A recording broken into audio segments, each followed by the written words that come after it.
What's going on, YouTube? It's the Neapolitan Ice Cream Podcast coming at you with the first edition of Hot Takes Sundays. We're just three cool hosts from a podcast looking to broadcast our thoughts, opinions, and hot takes on all things sports. So first, we are going to kick this off with basketball, the New York Knicks. How are we feeling about everything going on with the Knicks right now? From Thibs to Obi and Quickley, all that was good. What y'all thinking? Could be worse. Yeah. Right? We could be back to where we were last year for sure. Yeah. I have two sides to this. There's like we're actually like semi-competing for a playoff spot. We're winning games. We're not a laughing stock. We're not getting steamrolled. At all. But so there's that side of it. Then there's the other side where it's like long term. What does this look like? Yeah. Is RJ developing? Is Obi Toppin developing? Like, these are our first round picks, our stars. Like, what does the future hold? Who is going to eventually be on, if we're ever going to compete seriously, who now is going to be part of that? And like, what does that look like? I feel so like, they're kind of like against in the each middle, other. Yeah, a little bit, yeah. Because like, one, I want to say we're a little bit ahead of what I thought. I thought we'd be in this position where we're at in like 2-3 years from now, where we're like, we can actually make we're competitive, way more competitive than I thought we'd be. We're actually winning games. Like this time last year, we were probably like 4-17 or some shit like that. We're actually there. Like, we're actually in the race. I don't want to say the word, the forbidden word. I don't want to jinx it or anything, but we're actually right there. And if I'm being honest, I've never been for the actual tank culture, because like, we seen how it played out for teams like the Suns and all these other teams who were like highest odds to get the number one pick, and that shit didn't work out for them. So I'm definitely not for that. Me, I'm all for winning. Like, I feel like no free agent, no star, no anybody's gonna want to come to your team if you're not showing any type of winning culture. And Thibs is definitely bringing that this season. So I'm liking that shit so far. I'm fucking with it. How do you feel just in like current events, D Rose? I was shocked about that, because I'm like, what does this mean for the team? But like, at the same time, I was for it. Like, we needed more at our point guard position. Like, Thibs ain't gonna start quickly no time soon. He has faith in his vets like heavily. So yeah. Quickley ain't gonna get that starting position. So I'm thinking, all right, so he brought in Rose. What does this mean for the team? Where is he gonna fit in this rotation? And so far so good. Like, he averages 14 points per game. He came through both games so far. 14 points per game. He's helping out. He's like way more of a good acquisition than I thought he'd be. So I'm happy with it. I'm all for it. I would definitely my whole thing isn't really with Derrick Rose. It is so much more with Quickley. As long as this D Rose acquisition doesn't hurt his development, if he continues to get the same minutes he's getting, if not, I still have thought he should have been getting more minutes before the D Rose trade. I think Elfrid Payton's a bum. So, yeah. Like, I don't understand what Elfrid Payton's role in this team is, to be quite honest with you. Yeah. Scrappy. I'm not gonna lie. I'm one of the guys who actually liked Payton last season and wanted him back this season, because his play style is kind of my favorite play style in a point guard, which is play make and make the shit easier for everybody else. But now this season, I'm seeing a different side of him where like, it's less playmaking, more him trying to score. He drives a lot and gets terrible layups. He's not that good of a finisher, and we all know how this nigga. His name is L Brick Pavement, because he don't got a shot. It just shoot bricks all over the place. I'm like, it's kind of gross watching it.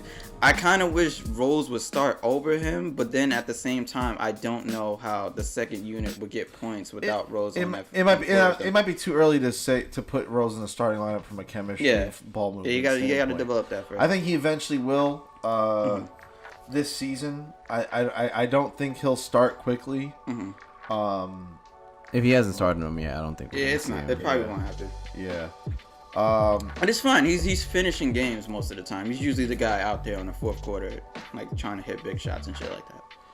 Yeah, I like Quickley's game a lot, though. He's got a really solid floater. Yeah, that floater is something serious. Yeah, that floater package is real. I think he also knows it'll take time for him to dish the ball out more, but I think he has the heart in him to know when to dish it out. I think the part that I think we kind of overlook from not just the player standpoint, from the Knicks standpoint, they're the best defense in the league. Yeah. And right now we're like, top 6. So like we're kinda, fluctuating up like and down. it's It's scary. I'm like, that's the Thibs effect. That's never been a reality for some a team. For the Knicks. Wow. Yeah. For the Knicks. So I think that's a part that gets heavily overlooked.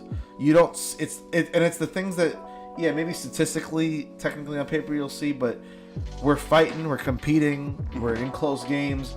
We're still losing close games, which it's probably gonna take that's. We need because it's our offense that's really the problem. We have one of the best defense in the league right now, but our offense is like one of the worst. Like we need points, and Julius Randle can't do everything. Like Julius Randle is balling out. We've been to Magan. We're yelling at this. We're yelling at this man like, yo. Clyde points it out. Too. Yeah, like yo, you're stumbling and bumbling into the paint and losing the ball. Like that Beyblade joke that we all used to say. Like you just run into the paint, just spin, lose the ball. He still does it too from time to time. From time to time, but he's way better at it. He's not turning the ball over as much, and his playmaking. He's the best playmaker on the team right now, which is shocking to me because I thought it would have been Elfrid Payton by default. No. But nope, it's Julius Randle. He's putting up numbers. I think he deserves to be an All-Star. Vote for Julius Randle to be an All-Star. He deserves it.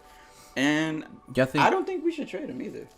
I think he's a good player. Yeah, I mean, I've always thought he was good. He's taking it to the next level. Do you think he's most improved player of the year? He's, in my opinion, from what I've been looking at, I think so.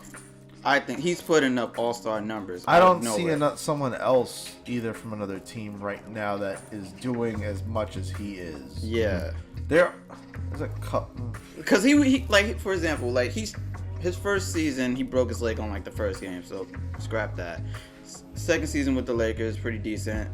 Third got better. I think he got traded to the Pelicans, and in the Pelicans he was having a good year, which is why we picked him up in the offseason. So we're like, all right, we got the same guy that was on the Pelicans, we should be lit. He was not that same guy. He was trying to do too much, and he was just messing up a lot to the point where we were like, all right, F Julius Randle, get him out of here. Redemption arc. And if this was an anime, this is his redemption arc, and he's really gaining that respect from everybody now. There's a couple players. Christian Wood from the Rockets is balling right now. He's maybe in the G League too. He's probably one that right now could easily take that award because he's been balling. Jeremy Grant.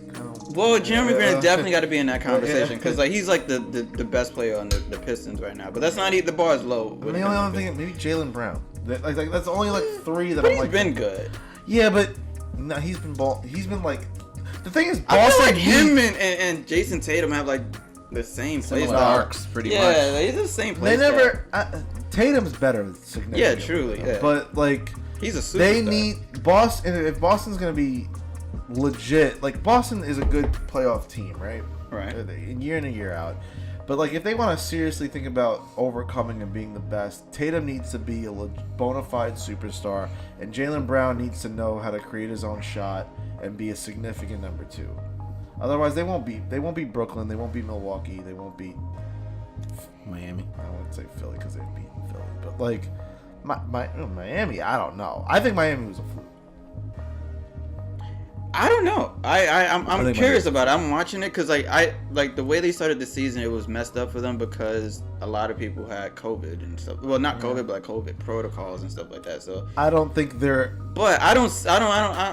I think they caught a good matchup in Milwaukee. I think they match up really well with Milwaukee. Mm-hmm. And it's like rock paper scissors. Yeah, I just think they know. Like Jimmy Butler's a really good defender for Giannis. I think they just match up really strong. And I think they also no one had tape on Tyler Herro. Mm-hmm. No one had tape on Duncan Robinson. Bam Adebayo has been slept on for a fact. He's good. He's just. I'm still pissed about that loss because they only won because they had 39 free throws. Back to back. Yeah, that second one. Like the first one, like whatever. The second one, they had 39 free throws. I'm not just comparing it to what they did against the Knicks. Just in just general, saying. I think they're a little bit of a fluke compared to what that bubble. We'll see. We'll definitely see in due time. They may make the playoffs, but I don't. If we're talking about consistent perennial contenders in the East, I think they're a significant. I think they're one star away. I think if they got Beal, for example. Then we're talking about different. Then I think they can easily compete. Beal is for me is like he's loyal to a fault. It's like the Wizards aren't going anywhere no time soon, and he's committed to staying there pretty much forever. I get it. I thought he requested a trade. He don't want no parts of a trade. He recently denied. All other things just been rumors. Maybe because it just makes too much sense at this point. Like, that there's no reason he should stay there. Apparently, it's just like he wants to stay there. He wants to retire a Wizard. I think if you're the organization, Kyrie also said he never wanted to be traded from Cleveland. So yeah, but he actually came out and said, "Yo, I'm out of here. I want to." No, I know. But Beal's saying he wants to retire there. I don't see He wants to be a Knick. Here's the thing. I don't think it makes sense for us to trade. Like, we don't have to give up too much to get Beal. And I don't think it's worth it. Because then we'll be looking like the Wizards right now with all the assets and players we have to give up to get this man. So I just say leave him be. When time comes. I don't think Beal, like, why would we need Bradley Beal right now? For points. Like, we're last in, like, all right, are we going to be a playoff contender? Are we going to seriously think about contending for the East? With Bradley Beal? No. I don't know, because we know Thibs wants to win, but don't trade for Beal. That's what I'm saying. Don't trade for Beal. Yeah, let's chill out. Let's take our progress where we can get it. Yeah, I keep seeing all these. I'm arguing with people in forums talking about all these trade reports and shit like that. I'm like, come on, man. Let's be real. Why would anybody take this trade? They're not taking Frankie Smokes for Bradley Beal or Zach LaVine. Like, relax. Like, what are you talking about? I'm not taking the bait. Zach LaVine for Kevin Knox, Frank in a first. What?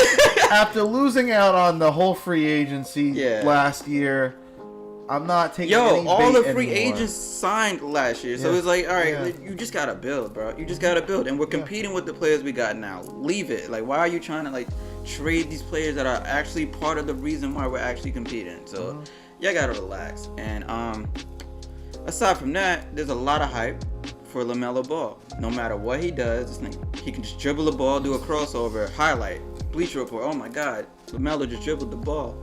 Rookie of the year. By default. They calling him top 10 in the point guards in the game right now. Who said that? Bleacher Report, I believe. That's troll shit. It's crazy. I feel like every year there's like another like up and coming star that they just have to have their eyes on for. Like, they have a microscope on them. No matter what they do, they gotta post it. Last year was Zion. I don't hear too much about Zion this year. Nick Young said it. Swaggy P. Oh, we listening to him? Yeah. The meme himself. Yeah. But yeah, I'm not buying into. Well, here's the thing. I'm not buying into the hype, but LaMelo is balling. So if that makes sense. He's better than I thought he would have been. Yeah, I thought he would have struggled his first year, his rookie year. I don't think he can be rookie of the year by default. Here's the thing about rookie of the year. I think that's the most BS award that you can get in the NBA. Because it's a one and done kind of thing.